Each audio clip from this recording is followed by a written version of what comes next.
In front of me is Pad, and today I would like to show you how you can turn on and use keyboard Clipboard.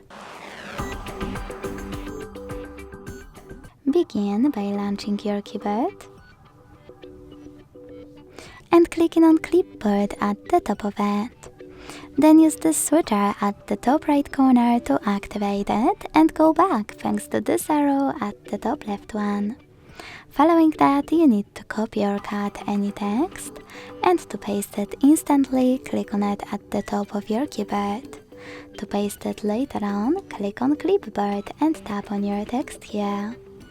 To pin it, hold it and use pin icon. You can unpin it the same way. To get rid of it, hold it and tap on pin icon. To disable it completely, use the same switcher. Thanks so much for watching. If you enjoyed this video, don't forget to leave a like, comment and subscribe. Bye!